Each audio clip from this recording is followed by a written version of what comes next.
Welcome class 7 दक्षता अभ्यास circle. आज ये अभ्यास आपका फिनिश कर देंगे। मैंने सारे क्वेश्चन ले लिए और ये क्वेश्चन आपको क्लास 8, 9, 10 तक काम आएंगे। ठीक है, शुरू करते हैं। एक चित्र दिया हुआ है क्वेश्चन नंबर 11।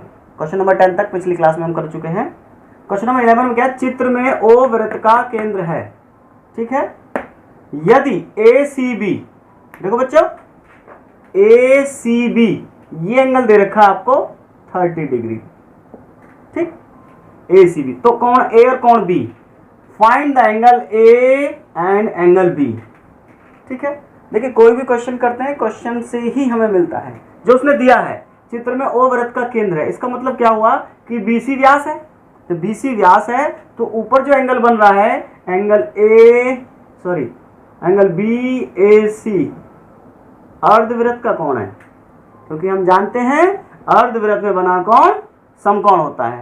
तो एक क्वेश्चन का आंसर हमें ओरली मिल गया कि क्वेश्चन का आंसर हो गया 90 डिग्री। अर्धवृत्त में बना कौन समकोण होता है।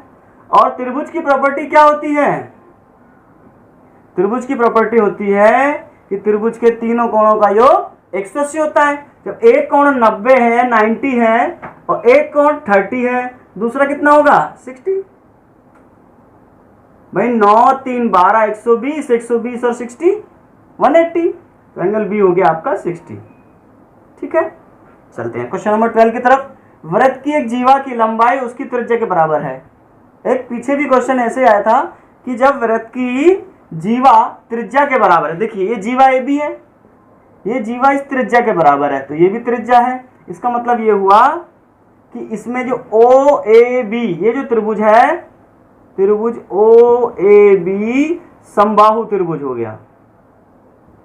और समबाहु त्रिभुज में प्रत्येक कोण कितने डिग्री का होता है? कोण कितने का हुआ? 60, 60 और ये भी कितना हुआ? 60। आगे चलते हैं। इस जीवा द्वारा दीर्घ वृत्तखंड पर अंतरित कोण ज्ञात कीजिए। देखिए जीवा है ये भी, और दीर्घ वृत्तखंड कहाँ होगा? ऊपर की तरफ, और इसमें ऊपर की तरफ कोण कौन सा बनना है? ए सी बी ज्ञात करना है। अब देखिए बेटा, केंद्र पर बना कोण परिधि पे बने कोण का दुगना होता है, तो इसका उल्टा परिधि पे बना कोण केंद्र पर बने कोण का आधा होगा। पहले भी पढ़ चुके हैं। यदि ये 60 है केंद्र पर, तो परिधि पे कितना होगा? 30 डिग्री। ये आंसर हो गया, वही पर में लिखेंगे। ठीक है, ये मेन पॉइंट था। जीवा जब त्रिज्या के बराबर होगी समबाहु त्रिभुज बनेगा। इसी से आगे क्वेश्चन हो जाएंगे, इसलिए इंपॉर्टेंट है।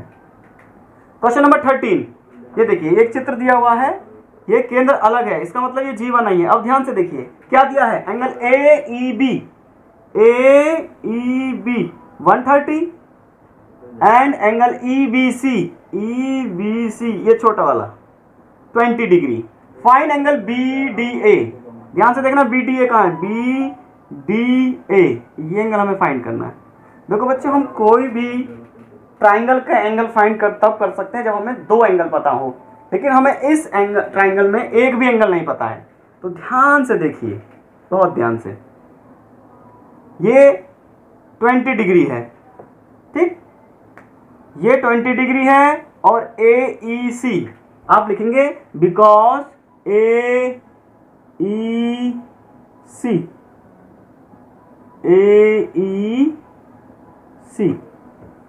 सरल रेखा है,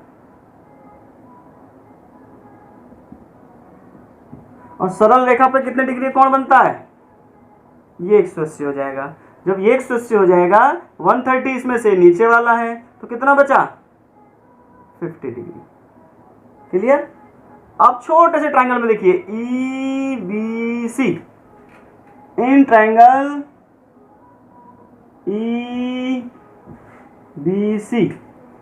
बी सी में दो एंगल पता है, एक 50 एक 20, तो एंगल सी कितना होगा? एंगल सी होगा, जब त्रिभुज के दो कोणों का योग, दो कोण हमें पता हो, तो तीसरा कोण कैसे निकालते हैं? 180 में से दोनों का योग घटा देंगे, तो 180 माइनस 50 प्लस 20 कितना हो गया? 70। कितना हो गया बेटा? ये 110 डिग्री। एंगल सी कितना हो गया? ये 110 डिग्री। अब ध्यान से देखिए, angle A C B, angle A D B, दो एंगल हैं, एंगल ए सी बी बराबर होगा एंगल ए डी बी के। क्यों होगा? क्योंकि ये एक ही वृत्तखंड के कोण हैं, पहले भी फिर मैं बता चुका हूं। ठीक है, एक ही वृत्तखंड कोण बराबर होते हैं, तो जितना एंगल सी होगा उतना ही एंगल डी है। ये 110 है तो ये भी कितना होगा? 110, 110 डिग्री। बहुत आसान। त्रिभुज की प्रॉपर्टी से हमने एंगल सी फाइंड कर लिया, और कुछ नहीं, हो गया क्वेश्चन। 14वें क्वेश्चन की तरफ चलते हैं, क्वेश्चन नंबर 14। क्वेश्चन में क्या कहता है कि angle A B C 40 degree and angle C A B, ये पूरा है बेटा। वृत्त संबंधी जितने भी क्वेश्चंस हैं आपको चित्र ही ध्यान से देखना है और फाइंड करना है A D B, angle A D B, ये वाला एंगल। ये एंगल कब फाइंड कर सकते हैं? जब आपसे इससे रिलेटेड ये पता हो या ये पता हो, या फिर इसका कॉरेस्पोंडेंस, ये एक ही वृत्तखंड के कोण यदि बराबर, यदि ये कोण पता लग जाए तो ये पता लग जाएगा। अब ध्यान से देखिए, त्रिभुज ए बी डी में, सॉरी ए बी सी में, त्रिभुज ए बी सी में एक कोण देखिए A plus B plus C, ये एंगल नहीं लिख रहा हूं मैं, angle A, angle B, angle C कितना होता है? 180। ध्यान से देखना, ये एंगल कितना है? 80। एंगल बी कितना है? 40। एंगल सी फाइंड कर लेंगे, कितना आ गया यहां से बताइए? एंगल सी आ गया, मैं डायरेक्ट कर लेता हूं, 180 माइनस 120 दैट इज 60 डिग्री। कितना आ गया ये? 60 डिग्री। अब चूंकि वही थ्योरम, एक ही वृत्तखंड के कोण बराबर होते हैं, जितना एंगल सी होगा उतना ही एंगल डी होगा, दैट इज 60 डिग्री। एक बात और बता दो बेटा, ये कंपटीशन के क्वेश्चंस हैं, इनको करने की जरूरत नहीं होती है, पता होना चाहिए। थ्योरम्स लगाओ, आंसर लिखो। एसएससी, पॉलिटेक्निक सब में आता है ये 10th लेवल तक की मैथ है और बेसिक मैथ है। सर्कल से रिलेटेड बहुत सारे क्वेश्चंस आते हैं, यहाँ बहुत सारी चीजें आपकी क्लियर हो जाएंगी। क्वेश्चन नंबर 15, त्रिभुज एबीसी एक समबाहु त्रिभुज है। एबीसी यानी ये तीनों भुजा बराबर हैं। जब तीनों भुजा बराबर हैं इसका मतलब ये हुआ angle A, angle B, angle C तीनों बराबर होंगे 60 डिग्री के, यानी ये 60 हो गया, ये भी 60 के हो गए। पूछा क्या जरा देखें, एंगल बीओसी पूछा है। देखो बीओसी, एंगल बीओसी, चूंकि ये परिधि पे बना कोण है, पूछ क्या रहे हैं हमसे? केंद्र पे बना कोण। चंदा भी सही है, आपको पहले ही बता चुका हूं कि केंद्र पे बना कोण परिधि पे बने कोण का दुगना होता है। परिधि पे 60 है तो केंद्र पे कितना होगा? 62 जा 120 डिग्री, यानी 60 दूनी 120। बहुत आसान। जब हमें कंडीशन पता होती है तो क्वेश्चन में कुछ नहीं है, सब ओरल है। अगला देखिए, ये भी बहुत इंपॉर्टेंट क्वेश्चन है, 10th लेवल तक के क्वेश्चन से बेटा। ये एक वृत्त दे रखा है, इसमें केंद्र कोण दे रखा बीओडी 130, बीओडी 130। पूछा क्या है? Angle BCD, angle BCD. देखो बच्चों, वही चंदा वाला क्वेश्चन आ गया। मेरी ट्रिक ध्यान रखना है, कोई बात नहीं, देसी ट्रिक है। इस एंगल बीसीडी का संबंध इस टाइप के एंगल से होगा, ना कि इससे। यानी आपको ये एंगल आपको पहले फाइंड करना पड़ेगा। ये एंगल मैंने सेडिट कर दिया है। टोटल 360 होता है, पहले कई क्वेश्चन कर चुका हूं मैं। बार बार इस क्वेश्चन को इंडिकेट इसलिए करता हूं कि ये क्वेश्चन बहुत बार आता है। टोटल 360 होता है, तो एंगल ये जो ऊपर का है बीओडी दीर्घ, एंगल बीओडी दीर्घ, दीर्घ वृत्तखंड का जो कोण है वो कितना आएगा? 360 माइनस 130, ये आ गया आपका, कर लीजिए माइनस, 0 का 0, 6 में से 3 गया 3, 3 में से 1 गया 2, दैट इज 230 डिग्री। अब ये आ गया 230 डिग्री, ठीक है। ये आपका केंद्र का कोण है, ये आपका परिधि का कोण है। तो परिधि का कोण क्या होता है? केंद्र पर बने कोण का आधा, BECD।